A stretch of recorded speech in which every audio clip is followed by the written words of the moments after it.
Hades 18. Antes de la venida de Cristo, se durmieron los muertos. Antes de la venida de Cristo, se durmieron los muertos mientras esperaban su regreso. Entonces, deberíamos decir, siguiendo el consejo de los testigos de Jehová, por ejemplo, pero también de muchos protestantes, que no sabían nada. Para decirlo, estas personas se basan en textos del Antiguo Testamento que son numerosos y que describen el Seol, por lo tanto, Hades, o en otras palabras, en griego Hades, como sigue. Por ejemplo, el Salmo 6 versículo 6: el que muere no se acuerda de ti, quien te alabará desde el infierno. Hades se traduce al hebreo con la palabra Seol, y otros textos van en la misma dirección del Salmo 61,18 que descienden en silencio al Hades, al Hades. Así es como se traduce la palabra Seol en la versión de los 70, por lo tanto en griego.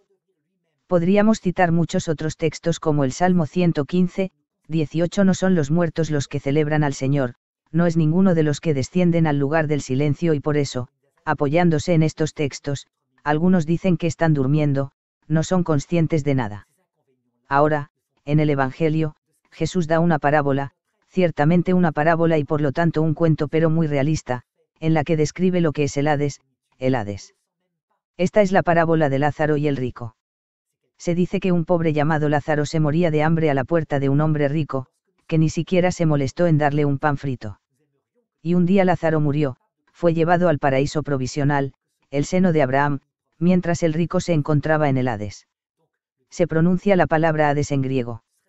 Está en el Evangelio según San Lucas en el capítulo 16, versículo 23. Y luego se cuenta que estaba en terribles sufrimientos, en una soledad insoportable, con una sed que se apoderó de él por completo, hasta el punto de que vio de lejos la felicidad del pobre Lázaro y le rogó a Abraham que mojara su dedo en agua, el agua de la gracia obviamente, no es agua corporal, tocar un poco su lengua, así que refresca un poco su alma. Y vemos en esta descripción que los muertos están vivos, pero están en una estancia entre la tierra y el otro mundo llamado Hades, Seol, limbo, el paso de la muerte. Y vagan, en la tristeza, como sombras. Las religiones antiguas, como por ejemplo las religiones animistas, conocían bien este destino de los muertos, que en ocasiones llegaban al lugar donde vivías para perseguir a los vivos.